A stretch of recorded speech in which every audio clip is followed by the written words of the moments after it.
won't say completely eradicated, but it's been basically kind of knocked out, all right, in a lot of places. So a lot of places like Alabama are credited free. Doesn't mean brucellosis never happens here, but the incidence is so low that it's considered accredited free. All of that is because back in the day, they had big time calfhood vaccination programs where they would vaccinate every female that came through the stockyard in between 44 months of age and 12 months of age, and they were vaccinating them all. And finally, they kind of eliminated brucellosis in a lot of states. All right, and it became accredited free. All right, brucellosis is a vaccine that even though Alabama is accredited free, if you're raising purebred registered stock, you still got to vaccinate your heifers with brucellosis. All right, because they have to have all these things in order to maintain their value. Okay? So it will change your program. Mom and pop operations through Alabama, and I'm talking about not the little tiny place, but mom and pop, 100 head, 200 head. They're not vaccinated for brucellosis. All right, mixed herds, they're not really vaccinated for brucellosis. All right, but on those on those purebred registered herds, they're going to. So all those things affect what your program has. All right. Now, most important things in terms of immunity. We got passive immunity and we got active immunity. Now, you already know what passive immunity is. How do they get passive immunity? How does everything large animal get passive immunity? Huh? Colostrum. All right? So that passive immunity comes from things they get that they're not producing. They got by way of absorption. All right? Active immunity is when their system is stimulated to produce its own. Passive immunity runs out. So the idea is we have to gauge and time our vaccination program with that in mind. Typical example. You guys know what blackleg is. You've had it ad nauseum. All right? Passive immunity to clostridial type organisms usually runs out after about 2 to 3 months. All right, anywhere from 2 to 4 months. Which means if you're vaccinating, when do you need to vaccinate your calf? Somewhere in there. I need, like 2, 3 months, I need to vaccinate it. Because my passive immunity is about to disappear. All right, so I have to time it to do that. All right, so that I'm covered. When that passive immunity runs out, I want to be covered. Why? Because blackleg is a disease there's no coming back from. They did it, they're dead. Nobody's cured blackleg. Not only they're dead, but they're going to drop dead quick. Blackleg's the cheapest vaccine known to man. All right? If I got a calf that weighs 500 pounds, in the worst stockyard in the world, that animal's worth $1 per pound. And that's an extreme example. It's worth $1 per pound. All right? So that's $500. You mean to tell me you're not going to invest 75 cents, to $1? Now that's if you do it yourself. If I come and do it, it's $2. But you're not going to invest $2 to protect $500. That's what makes it essential.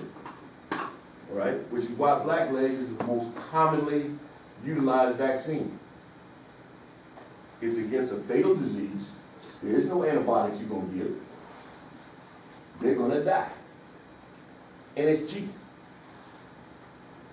And it works well. Okay? So we're dealing with when the passive immunity runs out.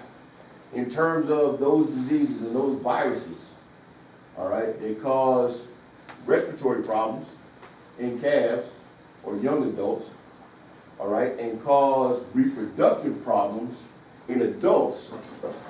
All right, for neonates, that passive immunity disappears around 4 to 5 months of age. All right, so when you put a program together, you vaccinate around 5 months of age. Why not? Why 5 months of age? Why wait? Because passive antibodies sometimes will neutralize the vaccine. So if I go and pull up IBR, BVD, PI3, and say bovine respiratory syncytial virus, and I'm going to give this calf a shot at 2 months of age because I want to make sure I protect it. Well, antibodies that it picked up, colostral antibodies, can neutralize that vaccine. So you're wasting your time. You wait till 4 months out, or 5 months out, now that vaccine can kick in and work for you. So timing comes in there. Yeah. So is this because we don't booster them? Like, we vaccinate on puppies and kittens way before their maternal immunity dies out, but we booster those vaccines?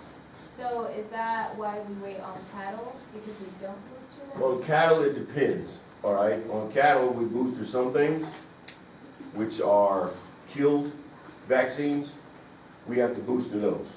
Modified live vaccines, we don't have to. All right? And intranasal vaccines, all right, those that are chemically altered, they can be given earlier. They're not affected by maternal antibodies.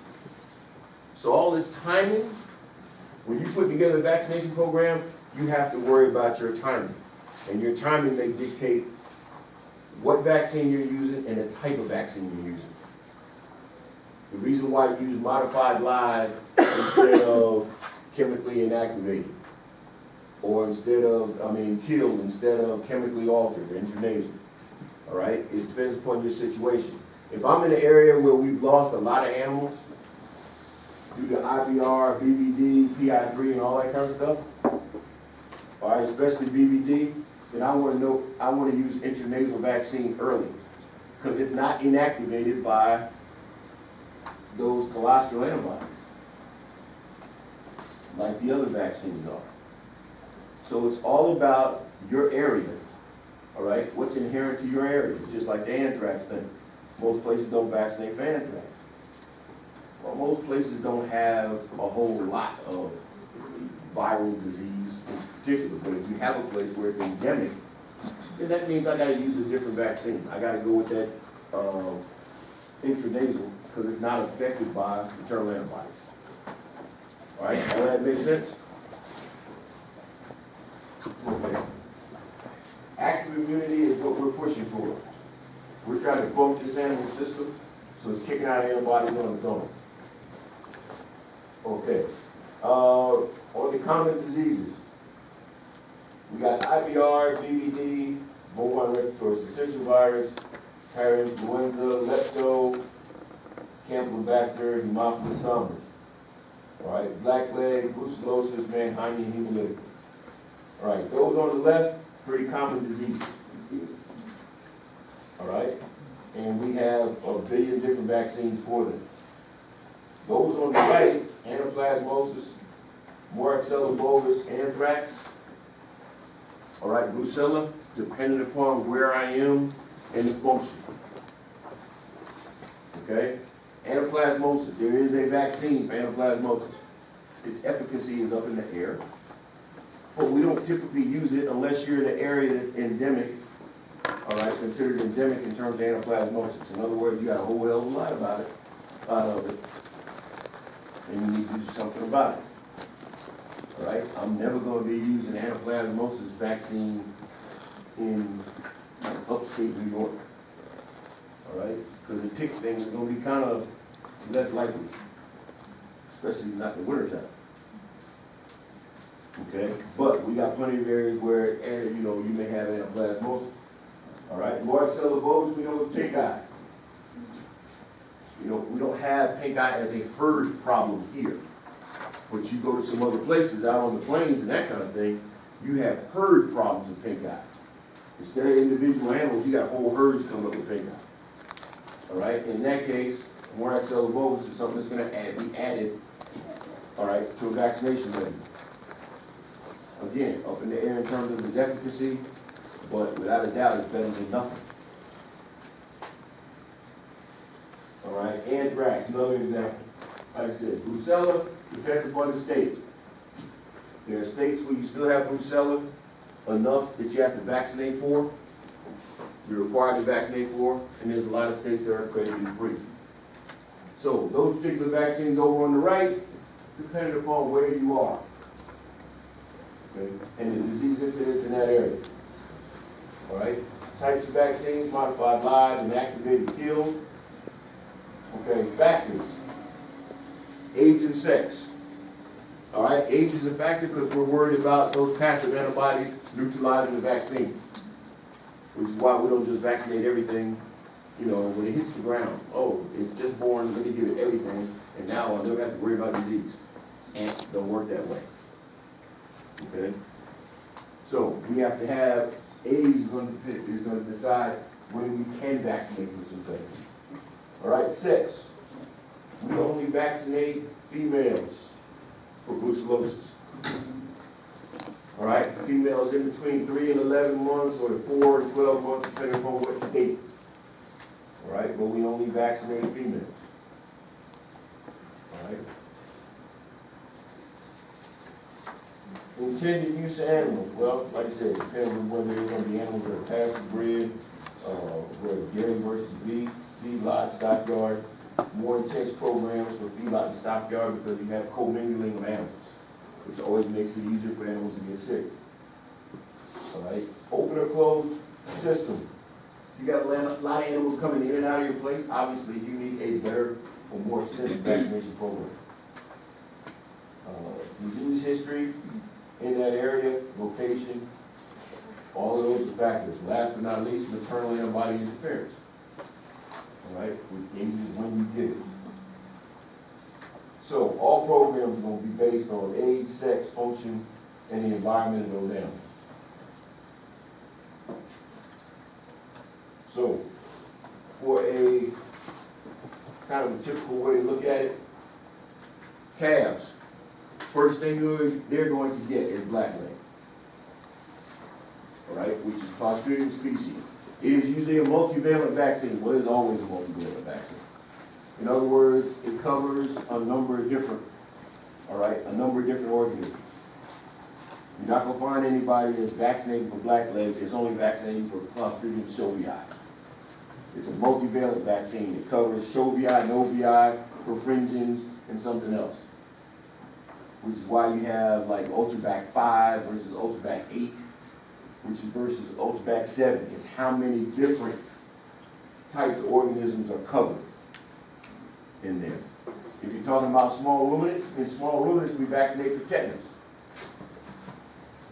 Okay? Especially because we consider when they get castrated or tail docked, they're highly susceptible to tetanus. So small ruminants we vaccinate for tetanus. We don't vaccinate, you know, cattle most of the time for tetanus. I think it's cattle and I think turkey buzzards are the most resistant animals to tetanus. Obviously a turkey buzzard can't get anything. Turkey buzzards are immune to everything under the sun. Right? I don't even know that they die. Okay, you can't kill them. Lead poisoning, that's about the only thing, you know, gets rid of acute lead poisoning. All right. All right, so clostridial diseases. All right, we're talking about around 3 months of age. We're going to hit them with a shot of blackleg or a multivalent for clostridial diseases. All right, we're not hitting them for the respiratory diseases because they still have that passive immunity that comes from the cow. Now, to make things real confusing, the level of that passive immunity depends upon what kind of vaccination program the cattle are on. All right? What they pass on. Okay, so we're going to give a shot of blackleg right off the bat. If we're here in Alabama, it gets to be 3 months of age, they're getting a blackleg shot. They don't get nothing else, they get a blackleg shot. 4 to 5 months out, we got to think about respiratory. Now, respiratory versus reproductive. Well, they're the same thing. Or not the same thing, they're the same vaccine. Because IBR, BVD, PI3, bovine respiratory syncytial virus, Histophagus somnus, all those things can cause respiratory disease in young animals. All right? Our major problem with those diseases in adults is they cause reproductive disease. Okay? So though we may be vaccinated with the same vaccine, when we're talking about young animals, we're worried about them incurring respiratory disease. When we're talking about adults, we're worried about reproduction being affected. Abortions, infertility. Okay? And you're going to see a chart on there, well, not a chart, but a little list. I think it's in here. Yeah. On page 2, that lets you know about abortion and infertility. All right? The time that they abort, all right, is indicative of what disease it may be. All right? If I've got a number of animals that I know are getting bred, and they don't seem to be catching, all right, they have an early embryonic death and things like that, brucellosis is not my problem. Lepto is not my problem. Because those animals abort late. All right, 3rd trimester. Campylobacter causes infertility and early embryonic death. Okay, so I got to think along that line, okay, in terms of the timing. And that's why it's important to know the timing on abortions and when animals abort, because it helps you diagnose what their problems are. Okay, so, like I said, calves, 3 months of age, they're getting blackleg. 4 or 5 months of age, they're getting respiratory vaccine. Okay, like I said, IVR, BVD, PI3, bovine respiratory syncytial virus, Histophagus somnus, depending upon how much you got in that area, Histophagus somnus, all right?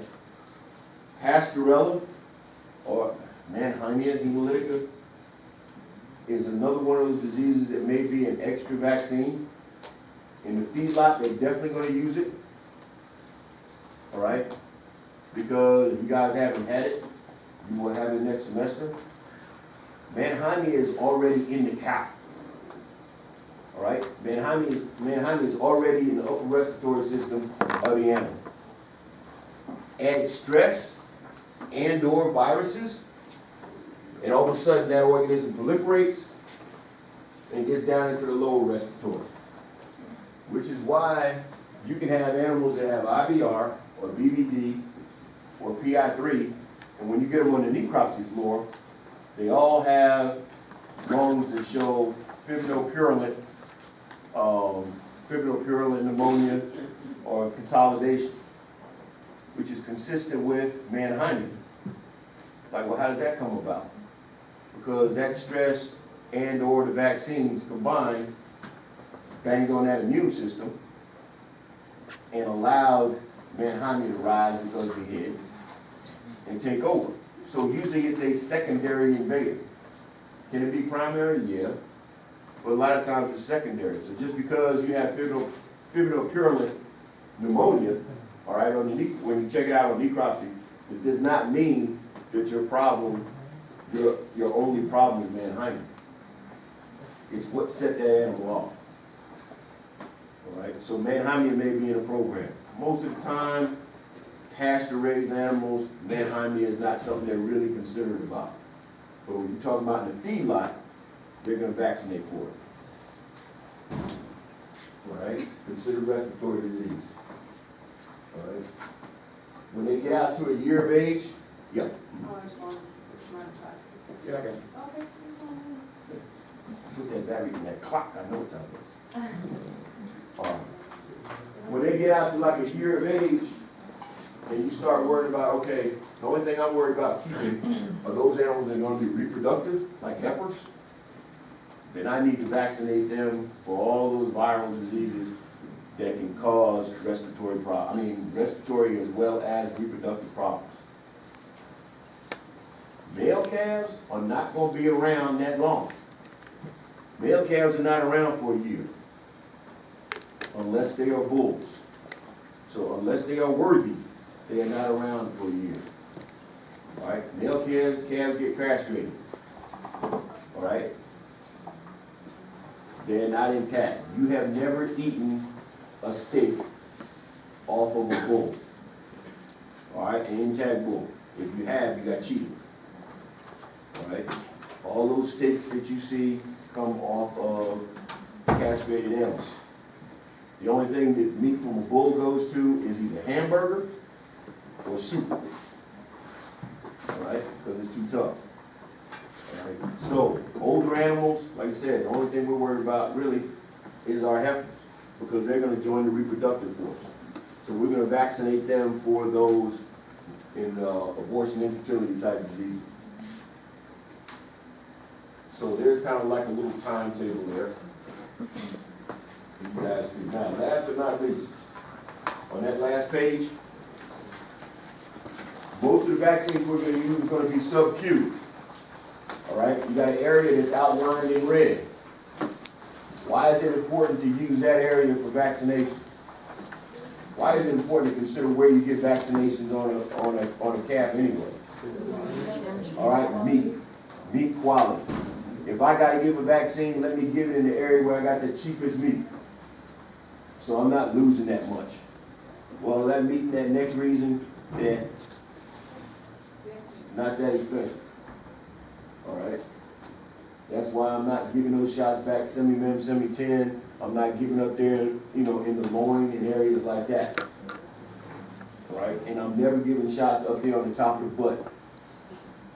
All right, number one, that's decent meat, and number two, if something goes wrong, it's hard for you to fix up there.